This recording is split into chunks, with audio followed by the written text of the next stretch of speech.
Hi hello ಎಲ್ಲರಿಗೂ ನಮಸ್ಕಾರ. ಸುದ್ದಿ ಸಾಗರಿ ಚಾನಲ್ಗೆ ಸ್ವಾಗತ. ಭಾಗ್ಯಲಕ್ಷ್ಮಿ ಇಂದಿನ ಸಂಚಿಕೆಯಲ್ಲಿ ಏನಾಗ್ತಿದೆ ಅಂತ ನೋಡ್ಕೊಂಡು ಬರೋಣ ಬನ್ನಿ. ಅದಕ್ಕೆ ಮೊದಲು ಯಾರೆಲ್ಲ ನನ್ನ ಚಾನಲ್ ಸಬ್ಸ್ಕ್ರೈಬ್ ಮಾಡಿಲ್ವೋ ಈ ಕೂಡಲೇ ಸಬ್ಸ್ಕ್ರೈಬ್ ಮಾಡ್ಕೊಳ್ಳಿ. ಭಾಗ್ಯ ಮನೆಗೆ ಬಂದು ಲೈಸೆನ್ಸನ್ನು ಅತ್ತೆ ಮಾವನಿಗೆ ತೋರಿಸ್ತಾಳೆ. ಅದನ್ನು ಧರ್ಮ ನೋಡ್ತಿರುವಾಗ ಕುಸುಮ, ರೀ ಎಲ್ಲ ಸರಿಯಾಗಿದೆ ತಾನೇ, ಇನ್ನು ಭಾಗ್ಯನಿಗೆ ಯಾವ ತೊಂದರೆನೂ ಆಗಲ್ಲ ತಾನೇ ಅಂತ ಕೇಳ್ತಾಳೆ. ಅದಕ್ಕೆ ಧರ್ಮ, ಎಸ್ ಕುಸುಮ, ಎಲ್ಲ ಪರ್ಫೆಕ್ಟ್ ಆಗಿದೆ. ಇನ್ನು ಮುಂದೆ ಭಾಗ್ಯ ವ್ಯಾಪಾರ ಮಾಡುವಾಗ ಯಾವುದ್ರ ಬಗ್ಗೆನೂ ತಲೆ ಕೆಡಿಸ್ಕೊಳ್ಳೋ ಹಾಗಿಲ್ಲ, ಆರಾಮಾಗಿ ವ್ಯಾಪಾರ ಮಾಡ್ಬೋದು ಅಂತ ಹೇಳ್ತಾರೆ. ಅದಕ್ಕೆ ಕುಸುಮ, ಹಬ್ಬ ದೇವರೇ, ಕೊನೆಗೂ ಕಂಡುಬಿಟ್ಟಿಯಲ್ಲಪ್ಪ, ಮತ್ತೆ ಎಲ್ಲಿ ಸಮಸ್ಯೆ ಆಗೋಗುತ್ತೋ ಅಂತ ನನಗೆ ಭಯ ಆಗಿತ್ತು. ಇಲ್ಲಿ ಕೊಡಿ ಅಂತ ಲೈಸೆನ್ಸ್ನ ತೆಗೆದುಕೊಂಡು ನೋಡಿ ಸಂತೋಷದಿಂದ ಈ ಕೆಲಸ ಏನೋ ಬೇಗ ಆಯಿತು. ಇನ್ನು ಮುಂದೆ ಯಾವ ಭಯನೂ ಇಲ್ಲ ಮಗಳೇ, ಇನ್ನು ಮಿಕ್ಕಿದ ಕೆಲಸ ಎಲ್ಲ ಸುಸೂತ್ರವಾಗಿ ಆಗುತ್ತೆ ಅಂತ ಹೇಳ್ತಾಳೆ. ಅದಕ್ಕೆ ಸುನಂದ, ಇದು ಸಿಕ್ತು ಅಂತ ಸುಮ್ಮನೆ ಕೂತ್ಕೊಂಡ್ರೆ ಆಗಲ್ಲ, ಕೆಲಸನೂ ಮಾಡಬೇಕು ಅಂತ ಹೇಳ್ತಾಳೆ. ಅದಕ್ಕೆ ಸುಂದ್ರಿ, ನೋಡಿ ಒಂದೆರಡು ದಿನ ಕೆಲಸ ನಿಲ್ತು ಅಂತ ಭಾಗ್ಯನಿಗೆ ಕೆಲಸದ ಮೇಲೆ ಏನೂ ಆಸಕ್ತಿ ಏನೂ ಕಮ್ಮಿ ಆಗಿಲ್ಲ. ಹಾಗೆ ನೋಡೋಕೆ ಹೋದರೆ ಕೆಲಸದ ಮೇಲೆ ಇನ್ನೂ ಉತ್ಸಾಹ ಇನ್ನೂ ಜಾಸ್ತಿ ಆಗಿದೆ. ನಮ್ಮ ಭಾಗ್ಯನಿಗೆ ಸಿಕ್ಕಾಪಟ್ಟೆ ಛಲ ಇದೆ, ಅದು ನನಗೆ ಮುಂಜಾನಿಂದಲೇ ಗೊತ್ತಿತ್ತು. ಆದರೆ ಫುಡ್ ಆಫೀಸ್ನಲ್ಲಿ ಫ್ರೂ ಆಗೋಯ್ತು ಅಂತ ಹೇಳ್ತಾಳೆ. ಅದಕ್ಕೆ ಕುಸುಮ, ಹೌದಾ ಸುಂದ್ರಿ, ಅಂಥದ್ದೇನಾಯಿತು ಅಂತ ಕೇಳ್ತಾಳೆ. ಅದಕ್ಕೆ ಸುಂದ್ರಿ, ಓ ಕುಸುಮಾತಿಗೆ, ಏನಾಯಿತು ಅಂತ ಕೇಳ್ತಿದ್ದೀರಲ್ಲ, ಹೇಳ್ತೀನಿ ಕೇಳಿ. ಆ ಪುಣ್ಯಾತಿಗಿತ್ತಿದ್ದಾಳಲ್ಲ ಕನ್ನಿಕಾ, ಅವಳ ಬುದ್ಧಿ ಮೊಳಕಾಲು ಕೆಳಗಡೆ ಇದೆ ಅಂತ ಮತ್ತೆ ಸಾಬೀತಾಗೋಯ್ತು ಅಂತ ಹೇಳ್ತಾಳೆ. ಅದಕ್ಕೆ ಧರ್ಮ, ಯಾಕಮ್ಮ ಸುಂದ್ರಿ, ಅಂಥದ್ದೇನಾಯಿತು ಅಂತ ಕೇಳ್ತಾರೆ. ಅದಕ್ಕೆ ಸುಂದ್ರಿ, ಆ ಕನ್ನಿಕಾ ಮನೆಗೆ ಬಂದು ಎಲ್ಲ ಹೇಳೋದಲ್ವಾ, ಆಮೇಲೆ ಫುಡ್ ಆಫೀಸ್ನ ಹತ್ರ ಬಂದಿದ್ಲು. ಅಲ್ಲಿ ಬಂದು ನಮ್ಮ ಭಾಗ್ಯನಿಗೆ ಲೈಸೆನ್ಸ್ ಸಿಗಬಾರ್ದು ಅಂತ ಸಿಕ್ಕಾಪಟ್ಟೆ ಪ್ರಯತ್ನ ಪಟ್ಲು. ಆದರೆ ನಮ್ಮ ಭಾಗ್ಯ ಬಿಡಬೇಕಲ್ಲ ಅಂತ ಹೇಳ್ತಾಳೆ. ಅದಕ್ಕೆ ಕುಸುಮ, ಹೌದಾ ಭಾಗ್ಯ, ಅಂಥದ್ದೇನಾಯಿತು, ಅಂಥದ್ದೇನು ಮಾಡ್ದೆಮ್ಮ ಅಂತ ಕೇಳ್ತಾಳೆ. ಅದಕ್ಕೆ ಭಾಗ್ಯ, ಏನೂ ಇಲ್ಲ ಅತ್ತೆ, ಅವಳು ಏನೇ ಮಾಡಿದ್ರು ನ್ಯಾಯ ಇರೋದು ನಮ್ಮ ಪರವಾಗಿ ಅಲ್ವಾ, ಅದಕ್ಕೆ ನೇರವಾಗಿ ಮುಖೇಶ್ವರ ಹತ್ರನೇ ಹೋಗಿ ಮಾತಾಡಿದೆ, ಇರೋ ವಿಷಯನೆಲ್ಲ ಹೇಳಿಬಿಟ್ಟೆ ಅಂತ ಹೇಳ್ತಾಳೆ. ಅದಕ್ಕೆ ಸುಂದ್ರಿ, ಆ ಡೈರೆಕ್ಟರ್ ನಮ್ಮ ಭಾಗ್ಯನ ಕೈ ರುಚಿ ತಿಂದು ಫ್ಯಾನ್ ಆಗಿಬಿಟ್ಟಿದ್ರು.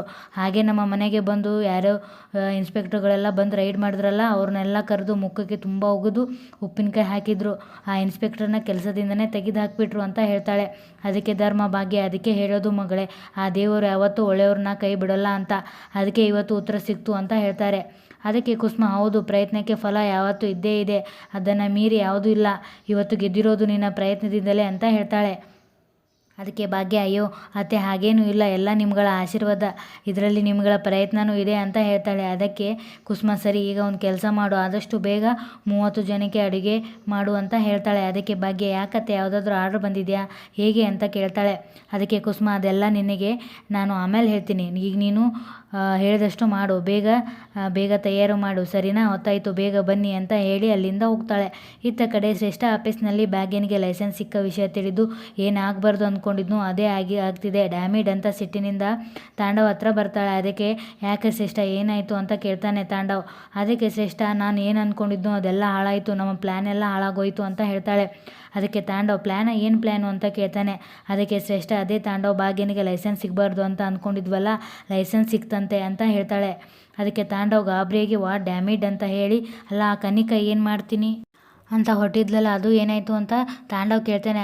ಅದಕ್ಕೆ ಶ್ರೇಷ್ಠ, ಕನ್ನಿಕಾ ಪ್ರಯತ್ನ ಮಾಡಿದ್ದಾಳೆ, ಫುಡ್ ಇನ್ಸ್ಪೆಕ್ಟರ್ ಆಫೀಸ್ಗೆ ಕೂಡ ಹೋಗಿದ್ದಾಳೆ, ಆದರೆ ಏನೂ ಯೂಸ್ ಆಗಿಲ್ಲ. ಅಲ್ಲಿರುವ ಮೇನ್ ಜನರಲ್ ಡೈರೆಕ್ಟರ್ ಕೂಡ ಆ ಭಾಗ್ಯನ ಸಪೋರ್ಟ್ ಮಾಡಿದ್ದಾರೆ, ಆ ಕನ್ನಿಕಾ ಹೆಲ್ಪ್ ಮಾಡಿರೋ ಫುಡ್ ಇನ್ಸ್ಪೆಕ್ಟರ್ ಕೂಡ ಸಸ್ಪೆಂಡ್ ಮಾಡಿದ್ರಂತೆ ಅಂತ ಹೇಳ್ತಾಳೆ. ಅದಕ್ಕೆ ತಾಂಡವ್, ಭಾಗ್ಯ ಏನು ಪುಣ್ಯ ಮಾಡಿದಳೋ ಏನೋ, ಎವ್ರಿ ಟೈಮ್ ಲಕ್ ಅವಳ ಪರವಾಗೇ ಇರುತ್ತೆ, ಭಾಗ್ಯ ಅಂತ ಕಿತ್ತೋದವರು ಪರಾನೇ ಯಾಕೆ ಅವರೆಲ್ಲ ಇರ್ತಾರೆ ಅಂತ ಹೇಳ್ತಾನೆ. ಅದಕ್ಕೆ ಶ್ರೇಷ್ಠ, ಹೌದು ತಾಂಡವ್, ನಾವು ಏನು ಮಾಡಿದರೂ ಫೇಲ್ ಆಗ್ತಿದ್ದೀವಿ, ನಮಗೆ ನಾಚಿಕೆ ಆಗ್ತಿದೆ, ಎವ್ರಿ ಟೈಮ್ ಆ ಭಾಗ್ಯನೇ ಗೆಲ್ತಿದ್ದಾಳೆ, ಅಷ್ಟೇ ಅಲ್ಲ, ಬೇಕಾದರೆ ನೋಡ್ತಾ ಇರು, ಇವತ್ತು ಬಂದು ದೊಡ್ಡದಾಗಿ ಆವಾಜ್ ಹಾಕ್ತಾಳೆ, ಮುಗೀತು ಕಣೋ, ಇನ್ನು ಲೈಸೆನ್ಸ್ ಸಿಕ್ತಲ್ಲ, ಒಳ್ಳೆ ಬಿಸ್ನೆಸ್ ಮಾಡ್ತಾಳೆ ಅಂತ ಹೇಳ್ತಾಳೆ. ಅದಕ್ಕೆ ತಾಂಡವ್, ಶ್ರೇಷ್ಠ ಸಾಕು ಅವಳನ್ನು ಹೊಗಳಿದ್ದು, ಅವಳ ಮುಖಕ್ಕೆ ಬಿಸ್ನೆಸ್ ಏನೂ ಸೂಟ್ ಆಗಲ್ಲ, ಅವಳದೇನು ಅಂತ ನನಗೆ ಚೆನ್ನಾಗಿ ಗೊತ್ತು, ಏನೋ 2 ದಿನ ಬಿಸ್ನೆಸ್ ಚೆನ್ನಾಗಾಯಿತು ಅಂತ ಅವಳೇನೋ ಕೋಟ್ಯಾಧೀಶ್ವರಿ ಆಗಿಬಿಡೋದಿಲ್ಲ ಅಂತ ಹೇಳ್ತಾನೆ. ಅಷ್ಟರಲ್ಲಿ ತಾಂಡವ್ ಸ್ಟಾಫ್ ಗೌರವ್ ಅಲ್ಲಿಗೆ ಬಂದು, ಹಾಯ್ ಸರ್ ಅಂತ ಹೇಳಿ, ನಾನು ಊಟ ಆರ್ಡ್ರ್ ಮಾಡ್ತಿದ್ದೆ, ಅದಕ್ಕೆ ನಿಮಗೂ ಬೇಕಾ ಅಂತ ಕೇಳೋಕೆ ಬಂದೆ ಅಂತ ಕೇಳ್ತಾನೆ. ಅದಕ್ಕೆ ತಾಂಡವ್, ಯಾವುದು ಡಬ್ಬಿ ಊಟನಾ ಅಂತ ಕೇಳ್ತಾನೆ. ಅದಕ್ಕೆ ಗೌರವ್, ಹಾಂ ಸರ್, ಮೊನ್ನೆ ತಂದು ಕೊಟ್ಟಿದ್ನಲ್ಲ ಅದೇ ಊಟ ಅಂತ ಹೇಳ್ತಾನೆ. ಅದಕ್ಕೆ, ಅಫ್ಕೋರ್ಸ್ ಗುರು, ಬೇಕೇ ಬೇಕು ಅಂತ ಊಟ ಯಾರಾದರೂ ಮಿಸ್ ಮಾಡ್ಕೋತಾರ, ನನಗೂ ಸೇರಿಸಿ ಆರ್ಡ್ರ್ ಮಾಡಿ ಅಂತ ಹೇಳ್ತಾನೆ. ಅದಕ್ಕೆ ಗೌರವ್, ಸರಿ ಸರ್ ಅಂತ ಹೇಳಿ ಅಲ್ಲಿಂದ ಹೋಗ್ತಾನೆ. ಆಗ ತಾಂಡವ್ಗೆ ಆಸ್ಪತ್ರೆಯಲ್ಲಿ ಧರ್ಮ ಮತ್ತು ಕುಸುಮ, ನಿನಗೆ ಮನೆ ಊಟ ಬಿಟ್ಟು ಹೊರಗಡೆ ಊಟ ಹಿಡಿಸ್ತಾ ಇರಲಿಲ್ಲ, ಈಗ ಯಾವ ಹೋಟೆಲ್ನಲ್ಲಿ ಮನೆ ಊಟ ಸಿಗುತ್ತಪ್ಪ ಅಂತ ಹೇಳಿದ್ದು, ಮತ್ತು ಕುಸುಮ ಅಲ್ಲೇ ರೀ, ಇನ್ನು ಮುಂದೆ ಇಲ್ಲೇ ಆಸ್ಪತ್ರೆ ಕಾಯಂ ಗಿರಾಕಿ ಅಂತ ಹೇಳಿದ ವಿಷಯ ನೆನಪಾಗುತ್ತೆ. ಮತ್ತು ಗೌರವ್ಗೆ ಮತ್ತೆ ಕರೆದು ನೀವು ನನಗೆ 2 ಊಟ ಆರ್ಡ್ರ್ ಮಾಡಿ ಆಮೇಲೆ ಎಷ್ಟಾಯಿತು ಅಂತ ಹೇಳಿ ಪೇ ಮಾಡ್ತೀನಿ ಅಂತ ಹೇಳ್ತಾನೆ. ಅದಕ್ಕೆ ಗೌರವ್ ಸರಿ ಸರ್ ಅಂತ ಹೇಳಿ ಹೋಗ್ತಾನೆ. ಇತ್ತ ಮನೆಯಲ್ಲಿ ಕುಸುಮ ರೆಡಿಯಾಗಿ ಈ ಭಾಗ್ಯ ಇನ್ನೂ ತಯಾರು ಆದ್ಲಾ ಇಲ್ವೋ, ಈ ಹುಡುಗಿಗೆ ಅವಸರ ಅನ್ನೋದೇ ಇಲ್ಲ ಅಂತ ಹೇಳಿಕೊಳ್ತಾಳೆ. ಇತ್ತ ಗೌರವ್ ಭಾಗ್ಯ ಫೋನಲ್ಲಿ ಮಾತಾಡುತ್ತಾ ಹೌದಾ ಸರ್, ಇನ್ನೂ ಒಂದು ಊಟ ಎಕ್ಸ್ಟ್ರಾ ಬೇಕಾ, ಆಯಿತು ಮನೆ ಕಳಿಸಿದ್ನಲ್ಲ ಅದೇ ವಿಳಾಸಕ್ಕೆ ಕಳಿಸ್ಬೇಕಾ, ಓಕೆ ಸರ್ ಓಕೆ ಅಂತ ಹೇಳ್ತಾ ಅತ್ತೆ ಅಂತ ಕುಸುಮನ ರೂಮ್ಗೆ ಬರ್ತಾಳೆ. ಆಗ ಕುಸುಮ ಬಂದ್ಯಾ ಬಾ, ನಾ ಹೇಳಿದ್ದು ಕೆಲಸ ಎಲ್ಲ ಮಾಡಿ ಮುಗಿಸಿದೆ ಅಂತ ಕೇಳ್ತಾಳೆ. ಅದಕ್ಕೆ ಭಾಗ್ಯ ಹಾಂ ಅತ್ತೆ ಅಡುಗೆ ಎಲ್ಲ ತಯಾರಾಗಿದೆ ಅಂತ ಹೇಳಿ ಕುಸುಮ ರೆಡಿಯಾಗಿದೆ ನೋಡಿ, ಏನತ್ತೆ ಇವತ್ತು ಇಷ್ಟೊಂದು ಚೆನ್ನಾಗಿ ರೆಡಿಯಾಗಿದ್ದೀರಾ ಅಂತ ಕೇಳ್ತಾಳೆ.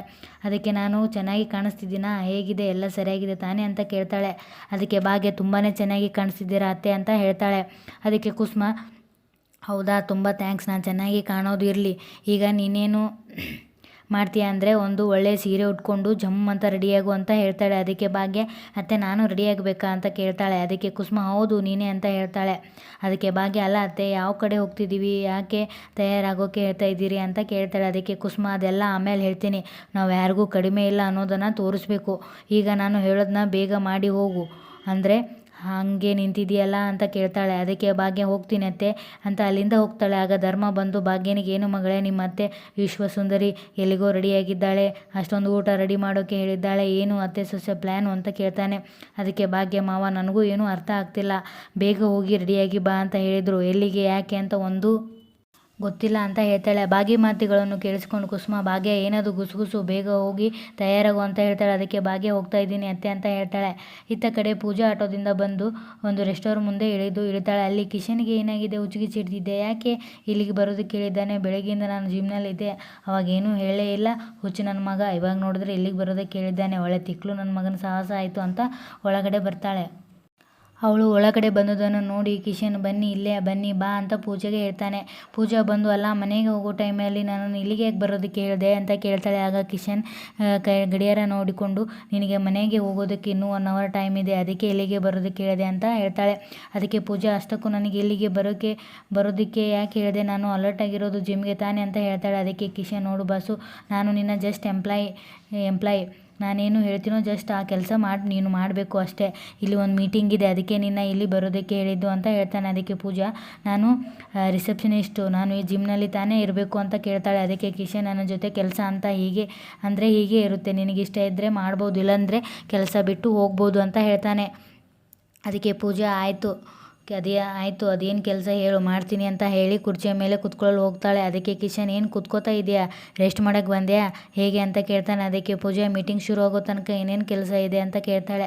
ಅದಕ್ಕೆ ಕಿಶನ್ ಏನು ಕೆಲಸನ ಇದೆ, ಖಂಡಿತ ಇದೆ ಅಂತ ಹೇಳ್ತಾನೆ. ಅದಕ್ಕೆ ಪೂಜಾ ಏನು ಕೆಲಸ ಅಂತ ಕೇಳ್ತಾಳೆ. ಅದಕ್ಕೆ ಕಿಶನ್ ಹೋಗಿ ಒಂದು ಕಾಫಿ ತೊಗೊಂಡು ಬಾ ಅಂತ ಹೇಳ್ತಾನೆ. ಅದಕ್ಕೆ ಪೂಜಾ ವಾಟ್ ಕಾಫಿನಾ ಅಂತ ಕೇಳ್ತಾಳೆ. ಅದಕ್ಕೆ ಕಿಶನ್ ಹೌದು ಕಾಫಿ ಆರ್ಡರ್ ಮಾಡಿ ಬಾ ಅಂತ ಹೇಳ್ತಾನೆ. ಅದಕ್ಕೆ ಪೂಜಾ ಸಿಟ್ಟಿನಿಂದ ನೋಡಿ ಹೋಗಿ ಕಾಫಿಯನ್ನು ಕಿಶನ್ಗೆ ತಂದು ಕೊಡ್ತಾಳೆ. ಮತ್ತೆ ಕುರ್ಚಿಯಲ್ಲಿ ಕುಳಿತುಕೊಳ್ಳೋ ಹೋದಾಗ ಆ ಕಿಶನ್ ಅವಳಿಗೆ ನೀನು ಏನು ತಂದೆ ಅಂತ ಕೇಳಿದಾಗ ಅದಕ್ಕೆ ಪೂಜಾ ನೀನು ಹೇಳಿರೋದು ಏನು ಕಾಫಿ ತಾನೇ, ಅದನ್ನೇ ತೊಗೊಂಡು ಬಂದಿದ್ದೀನಿ ಅಂತ ಹೇಳ್ತಾಳೆ. ಅದಕ್ಕೆ ಕಿಶನ್ ಅಯ್ಯೋ ಮಿಸ್ಟೇಕ್ ಆಗಿ ಹೋಯಿತು, ನನಗೆ ಈಗಷ್ಟೇ ಬಿಸಿ ಬಿಸಿ ಕಾಫಿ ಕುಡಿಬೇಕು ಅನಿಸ್ತಿತ್ತು, ಆದರೆ ಈಗ ಅನ್ನಿಸ್ತಾ ಇಲ್ಲ, ಒಂದು ಕೆಲಸ ಮಾಡು ಹೋಗಿ ಕೋಲ್ಡ್ ಕಾಫಿ ತೊಗೊಂಡು ಬಾ ಅಂತ ಹೇಳ್ತಾನೆ. ಅದಕ್ಕೆ ಪೂಜಾ ಏನು ಆಟ ಆಡ್ತಾ ಇದೆಯಾ ಅಂತ ಹೇಳಿ ಬಿಸಿ ಕಾಫಿಯನ್ನು ಕೊಟ್ಟು ಕೋಲ್ಡ್ ಕಾಫಿ ತಂದು ಕೊಡ್ತಾಳೆ. ಇತ್ತ ಕಡೆ ಭಾಗ್ಯನ ಮನೆಯಲ್ಲಿ ಕುಸುಮ ಕೆಳಗಡೆ ಬಂದು ರೀ ಎಲ್ಲ ತಯಾರಾಯ್ತಾ, ಬೇಗ ಬೇಗ ಬನ್ನಿರಿ ಅಂತ ಕರಿತಾಳೆ. ಅದಕ್ಕೆ ಸುಂದರಿ ಬಂದೆ ಕುಸುಮಾತಿಗೆ ರೆಡಿಯಾಗಿದೆ ಅಂತ ಹೇಳಿ ಅಡುಗೆ ಮಾಡಿದೆನ್ನು ತಂದು ಇಟ್ಟು ಭಾಗ್ಯ ಒಳಗಡೆ 4 ಡಬ್ಬಿ ಇಟ್ಟಿದೆಯಲ್ಲ ಅದು ಯಾರಿಗೆ ಅಂತ ಕೇಳ್ತಾಳೆ. ಅದಕ್ಕೆ ಭಾಗ್ಯ ಅದು ಆಫೀಸ್ಗೆ ಕಳಿಸೋಕೆ ಅಂತ, ನಿನ್ನೆ ಹುಷಾರಿಲ್ಲ ಅಂತ ಫುಡ್ ಆರ್ಡರ್ ಮಾಡಿದ್ರಲ್ಲ ಅವರಿಗೆ ಕೊಡೋಕೆ ಅಂತ ಹೇಳ್ತಾಳೆ. ಸುನಂದಗೆ ಅಮ್ಮ ಸ್ವಲ್ಪ ಹೊತ್ತಿನಲ್ಲಿ ಡೆಲಿವರಿ ಹುಡುಗರು ಬರ್ತಾರೆ, ಆ ಡಬ್ಬಿ ಅವರಿಗೆ ಕೊಟ್ಬಿಡು ಆಯಿತಾ ಅಂತ ಹೇಳ್ತಾಳೆ. ಅದಕ್ಕೆ ಸುನಂದ ಸರಿ ಭಾಗ್ಯ ಆಯಿತು ಅಂತ ಹೇಳ್ತಾಳೆ. ಕುಸುಮ ರೀ ಕಾರ್ ಕೀ ತೊಗೊಂಡು ಬನ್ನಿ ಅಂತ ಹೇಳ್ತಾಳೆ. ಅದಕ್ಕೆ ಭಾಗ್ಯ ಅತ್ತೆ ಕಾರ್ ಯಾಕೆ ಅಂತ ಕೇಳ್ತಾಳೆ. ಅದಕ್ಕೆ ಕುಸುಮ ಕಾರ್ ಬೇಕು ಮಗಳೇ, ಇವತ್ತು ನಾವು ಕಾರಲ್ಲಿ ಹೋಗ್ತಾ ಇದ್ದೀವಿ, ಕೆಲವರಿಗೆ ನಾವು ಯಾರು ನಮ್ಮ ಗತ್ತು ಏನು ಅನ್ನೋದು ಗೊತ್ತಾಗಬೇಕಾಗಿದೆ, ಅದಕ್ಕೆ ಕಾರಲ್ಲಿ ಹೋಗ್ತಾ ಇದ್ದೀವಿ ಅಂತ ಹೇಳಿ ಧರ್ಮನಿಗೆ ರೀ ಕಾರ್ ಕೀ ತೊಗೊಂಡು ಬನ್ನಿ ಅಂತ ಮತ್ತೆ ಹೇಳ್ತಾಳೆ. ಅದಕ್ಕೆ ಧರ್ಮ ಬಂದೆ ಅಂತ ಹೇಳ್ತಾ ಭಾಗ್ಯ ಮಗಳೇ ಕೀ ತಗೋ ಅಂತ ಹೇಳ್ತಾನೆ. ಅಲ್ಲ ಮಾವ ಇದೆಲ್ಲ ಯಾಕೆ, ಈ ಕಾರಲ್ಲಿ ನಾವು ಊಟ ಎಲ್ಲ ತೊಗೊಂಡು ಹೋದರೆ ಹೋಗುವಾಗ ಚೆಲ್ಲಿ ರಂಪ ಆಗುತ್ತೆ ಮಾವ, ಬೇಡ ಅಂತ ಹೇಳ್ತಾಳೆ. ಅದಕ್ಕೆ ಧರ್ಮ, ಮೊದಲು ಕೀ ತಗೋ, ಗಲೀಜು ಆದರೆ ಆಮೇಲೆ ಕ್ಲೀನ್ ಮಾಡ್ಬೋದು. ನಿಮ್ಮ ಅತ್ತೆ ಹೇಳಿದ ಮೇಲೆ ಬೇರೆ ಮಾತೇ ಇಲ್ಲ, ಅದೇ ವೇದವಾಕ್ಯ, ತಗೋ ಅಂತ ಕಾರ್ಕಿ ಭಾಗ್ಯನ ಕೈಗೆ ಕೊಡ್ತಾನೆ. ಅದಕ್ಕೆ ಸುನಂದ, ಅಲ್ಲ ಬಿಗ್ತಿ ಅಮ್ಮ, ಇಷ್ಟೆಲ್ಲ ಊಟ ತಗೊಂಡು ಕಾರಲ್ಲಿ ಯಾವ ಕಡೆ ಹೋಗ್ತಾ ಇದ್ದೀರಾ ಅಂತ ಕೇಳ್ತಾಳೆ. ಅದಕ್ಕೆ ಕುಸುಮ, ಸುನಂದ ಎಲ್ಲ ಹೇಳ್ತೀನಿ, ಯಾಕೆ ಇಷ್ಟು ಅವಸರ ಅಂತ ಹೇಳಿ ಭಾಗ್ಯ ಸುಂದ್ರಿ ಬೇಗ ಬನ್ರಿ ಅಂತ ಹೇಳಿ ಹೊರಗಡೆ ಹೋಗ್ತಾಳೆ. ಹಿಂದೆ ಊಟದ ಡಬ್ಬಿಗಳನ್ನು ತೆಗೆದುಕೊಂಡು ಭಾಗ್ಯ ಮತ್ತು ಸುಂದ್ರಿ ಹೋಗ್ತಾರೆ. ಆಗ ಸುನಂದ, ಬಿಗ್ತಿ ಅಮ್ಮ, ನೀವು ಇಷ್ಟು ಊಟ ತಗೊಂಡು ಎಲ್ಲಿಗೆ ಹೋಗ್ತಾ ಇದ್ದೀರಾ ಅಂತ ಹೇಳಿಲ್ವಲ್ಲ ನೀವು ಅಂತ ಕೇಳ್ತಾಳೆ. ಅದಕ್ಕೆ ಭಾಗ್ಯ, ಹೌದು ಅತ್ತೆ, ನಾವು ಎಲ್ಲಿ ಹೋಗ್ತಾ ಇದ್ದೀವಿ, ಯಾಕೆ ಹೋಗ್ತಾ ಇದ್ದೀವಿ ಅಂತ ಹೇಳಿ ಅತ್ತೆ ಅಂತ ಕೇಳ್ತಾಳೆ. ಅದಕ್ಕೆ ಕುಸುಮ, ನಾವು ಕನ್ನಿಕಾ ಆಫೀಸ್ಗೆ ಹೋಗ್ತಾ ಇದ್ದೀವಿ ಅಂತ ಹೇಳ್ತಾಳೆ. ಅದಕ್ಕೆ ಭಾಗ್ಯ ಗಾಬರಿಯಾಗಿ, ಕನ್ನಿಕಾ ಆಫೀಸ್ಗೆ ಯಾಕೆ ಅತ್ತೆ, ಅವಳೇನಾದರೂ ಊಟ ಆರ್ಡ್ರ್ ಮಾಡಿದ್ಲಾ ಅಂತ ಕೇಳ್ತಾಳೆ. ಅದಕ್ಕೆ ಕುಸುಮ, ಎಲ್ಲ ಪ್ರಶ್ನೆಗಳಿಗೂ ಈಗಲೇ ಉತ್ತರ ಕೊಡಬೇಕಾ, ಸುಮ್ಮನೆ ಹೊರಡು ಸುಂದ್ರಿ, ಇಡು ಅದನ್ನು ಎಲ್ಲಿ ಹೇಳಿ ಎಲ್ಲರೂ ಕಾರಿನೊಳಗೆ ಕುಳಿತುಕೊಳ್ತಾರೆ. ನಂತರ ಎಲ್ಲರೂ ಕನ್ನಿಕಾ ಆಫೀಸ್ಗೆ ಬಂದು ಕುಸುಮ ಅಲ್ಲಿದ್ದ ಸ್ಟಾಪಿಗೆ, ಎಲ್ಲಿ ನಿಮ್ಮ ಬಾಸು ಅಂತ ಕನ್ನಿಕಾ ಅಂತ ಕೇಳ್ತಾಳೆ. ಅದಕ್ಕೆ ಅವಳು ಬರ್ತಾ ಇದ್ದಾರೆ ಅಂತ ಹೇಳ್ತಾಳೆ. ಅದಕ್ಕೆ ಕುಸುಮ, ಬರಲಿ, ನಾನು ಇಲ್ಲಿ ಎಲ್ಲರ ಜೊತೆ ಮಾತಾಡೋದಿದೆ ಅಂತ ಹೇಳ್ತಾಳೆ. ಅದಕ್ಕೆ ಆಫೀಸ್ ಸ್ಟಾಪ್ ಬೇಡ ಮೇಡಮ್, ಅವರು ಬಂದರೆ ಬೈತಾರೆ ಅಂತ ಹೇಳ್ತಾಳೆ. ಅದಕ್ಕೆ ಕುಸುಮ, ನಿಮ್ಮ ಬಾಸು ಕನ್ನಿಕಾ ತುಂಬ ಒಳ್ಳೆಯವರು, ಅವರು ಬೈಯಲ್ಲ, ಹೆದರ್ಕೋಬೇಡಿ, ನಾನು ಅವರು ಕ್ಲೋಸ್ ಫ್ರೆಂಡು, ಅವರು ಬಂದ ತಕ್ಷಣ ಹೇಳು, ಭಾಗ್ಯ ಮತ್ತು ಅವರ ಅತ್ತೆ ಕುಸುಮ ಬಂದಿದ್ದಾರೆ ಅಂತ ಹೇಳು ಅಂತ ಹೇಳ್ತಾಳೆ. ಆಫೀಸಿನಲ್ಲಿದ್ದ ಎಲ್ಲರೂ ಇಲ್ಲಿ ಕೇಳಿಸ್ಕೊಳ್ಳಿ, ನಿಮ್ಮದೆಲ್ಲರದು ಊಟ ಆಗಿದೆಯಾ, ಆಗಿಲ್ಲ ಅನಿಸುತ್ತೆ, ಎಲ್ಲರೂ ಬನ್ನಿ ಊಟ ಮಾಡೋಣ ಅಂತ ಹೇಳ್ತಾಳೆ. ಅದಕ್ಕೆ ಅಲ್ಲಿದ್ದವರೆಲ್ಲರೂ ಗಾಬರಿಯಾಗಿ ಒಬ್ಬರಿಗೊಬ್ಬರು ಮುಖ ನೋಡಿಕೊಳ್ತಾರೆ. ಆಗ ಕುಸುಮ, ಭಾಗ್ಯ, ಇವರು ಯಾರಿಗೂ ಕನ್ನಡ ಅರ್ಥ ಆಗಲ್ಲ ಅನಿಸುತ್ತೆ, ನಾನು ಹೇಳಿದ್ನ ಇಂಗ್ಲೀಷ್ನಲ್ಲಿ ಹೇಳು ಅಂತ ಹೇಳ್ತಾಳೆ. ಅದಕ್ಕೆ ಭಾಗ್ಯ ಅದನ್ನೇ ಮತ್ತೆ ಇಂಗ್ಲೀಷ್ನಲ್ಲಿ ಹೇಳ್ತಾಳೆ. ಅದಕ್ಕೆ ಕುಸುಮ, ಎಲ್ರಿಗೂ ಅರ್ಥ ಆಯ್ತಾ, ನನ್ನ ಸೊಸೆ ಫಸ್ಟ್ ಕ್ಲಾಸಿಗೆ ಅಡುಗೆ ಮಾಡ್ತಾಳೆ, ಅಡುಗೆ ತಂದಿದ್ದೀವಿ, ಬನ್ನಿ ಊಟ ಮಾಡೋಣ ಅಂತ ಎಲ್ರಿಗೂ ಕರೆಯುತ್ತಾರೆ. ಆಗ ಎಲ್ಲರೂ ಊಟಕ್ಕೆ ಬರ್ತಾರೆ. ಇತ್ತ ಕಡೆಗೆ ರೆಸ್ಟೋರೆಂಟ್ನಲ್ಲಿ ಕಿಶನ್ಗೆ ಪೂಜಾ ಕೋಲ್ಡ್ ಕಾಫಿ ತಂದು ಕೊಡ್ತಾಳೆ. ಇಷ್ಟೇ ಸಾಕಾ ಅಥವಾ ಮತ್ತೇನಾದರೂ ಚೇಂಜ್ ಮಾಡೋ ಮೂಡಿದೆಯಾ ಅಂತ ಕೇಳ್ತಾಳೆ. ಅದಕ್ಕೆ ಕಿಶನ್, ಚೇಂಜ್ ಇಲ್ಲಪ್ಪ, ನಾನ್ಯಾಕೆ ಚೇಂಜ್ ಮಾಡಲಿ, ವಧು ನಿನಗೆ ಕಷ್ಟ ಕೊಡ್ತೀನಾ ಪೂಜಾ, ಇಲ್ಲಪ್ಪ, ನನಗಂತೂ ಮನುಷ್ಯತ್ವ ಅನ್ನೋದು ತುಂಬಾ ಇದೆ ಅಂತ ಹೇಳ್ತಾನೆ. ಅದಕ್ಕೆ ಪೂಜಾ, ಗೊತ್ತು ಅಂತ ಹೇಳಿ ಕುರ್ಚಿಯಲ್ಲಿ ಕುಳಿತುಕೊಳ್ಳಲು ಹೋಗ್ತಾಳೆ. ಅಷ್ಟರಲ್ಲಿ ಕಿಶನ್, ಮಚ್ಚಿ ಕೂತ್ಕೊಳ್ಳೋಕೆ ಹೊರಟುಬಿಟ್ಯಾ ಅಂತ ಕೇಳ್ತಾನೆ. ಅದಕ್ಕೆ ಪೂಜಾ, ಯಾಕೆ ಕೂಡಬಾರ್ದಾ, ನಿಂತು ಏನು ಮಾಡಲಿ ಅಂತ ಕೇಳ್ತಾಳೆ. ಅದಕ್ಕೆ ಕಿಶನ್, ಏನು ಮಚ್ಚಿ ಹೀಗೆ ಕೇಳಿಬಿಟ್ಟೆ, ನೀನು ಕೇಳೋದು ಹೆಚ್ಚ, ನಾನು ಹೇಳೋದು ಹೆಚ್ಚ, ಈಗ ನೀನು ಏನು ಮಾಡ್ತೀಯ ಅಂದರೆ, ಈ ಕೆಫೆ ಮುಂದೆ ಒಂದು ಗೋಲ್ಗಪ್ಪದ ಅಂಗಡಿ ಇದೆ, ಅಲ್ಲಿಗೆ ಹೋಗಿ ಗೋಲ್ಗಪ್ಪ ತೊಗೊಂಡು ಬಾ ಅಂತ ಹೇಳ್ತಾನೆ. ಅದಕ್ಕೆ ಪೂಜಾ, ಏನು, ಯಾರಾದರೂ ಕೋಲ್ಡ್ ಕಾಫಿ ಜೊತೆಗೆ ಗೋಲ್ಗಪ್ಪ ತಿಂತಾರಾ ಅಂತ ಕೇಳ್ತಾಳೆ. ಅದಕ್ಕೆ ಕಿಶನ್, ಈ ಮಿಸ್ಟರ್ ಕಿಶನ್ ತಿಂತಾನೆ ಅಂತ ಹೇಳ್ತಾನೆ. ಅದಕ್ಕೆ ಪೂಜಾ, ನಿನಗೇನು ನಿಜವಾಗ್ಲೂ ತಲೆ ಕೆಟ್ಟಿದೆ, ನಾನು ತರಲ್ಲ ಅಂತ ಹೇಳ್ತಾಳೆ. ಅದಕ್ಕೆ ಕಿಶನ್, ನಾನು ನಿನ್ನ ಬಾಸು, ನಾನು ನಿನಗೆ ಸಂಬಳ ಕೊಡೋದು, ನೀನು ನನ್ನ ಎಂಪ್ಲಾಯ್, ನೀನು ನಾನು ಹೇಳಿದ್ದನ್ನು ಮಾಡೋದು ನಿನ್ನ ಕೆಲಸ, ಹೋಗು ಬೇಗ ಗೋಲ್ಗಪ್ಪ ತೊಗೊಂಡು ಬಾ ಅಂತ ಹೇಳ್ತಾನೆ. ಅದಕ್ಕೆ ಪೂಜಾ ಸುಮ್ಮನೆ ನಿಂತಿರುವಾಗ ಮತ್ತೆ ಕಿಶನ್, ಹೋಗು ಮಚ್ಚಿ ಬೇಗ ತೊಗೊಂಡು ಬಾ ಅಂತ ಹೇಳ್ತಾನೆ. ಆಗ ಪೂಜಾ ಪಾನಿಪುರಿ ತರಲು ಹೋಗ್ತಾಳೆ. ಇತ್ತ ಕಡೆ ಕನ್ನಿಕಾ ಆಫೀಸ್ಗೆ ಬಂದು ಸ್ಟಾಫ್ ಯಾರೂ ಎಲ್ಲಿ ಇರೋದನ್ನು ಕಂಡು ಆಫೀಸ್ ಸ್ಟಾಫಿಗೆ ಯಾಕೆ ಯಾರೂ ಇಲ್ಲ ಅಂತ ಕೇಳ್ತಾಳೆ. ಅದಕ್ಕೆ ಅವಳು, ಯಾರೋ ಹೆಣ್ಮಕ್ಳು ಊಟ ತಂದಿದ್ದಾರೆ, ಅದಕ್ಕೆ ಊಟ ಮಾಡಲು ಹೋಗಿದ್ದಾರೆ ಅಂತ ಹೇಳ್ತಾಳೆ. ಅದಕ್ಕೆ ಕನ್ನಿಕಾ, ಅವ್ರು ಯಾರು ನೋಡಲು ಅಂತ ಹೋಗ್ತಾಳೆ. ಇಲ್ಲಿಗೆ ಈ ಸಂಚಿಕೆ ಮುಕ್ತಾಯವಾಗ್ತದೆ. ಧನ್ಯವಾದಗಳು.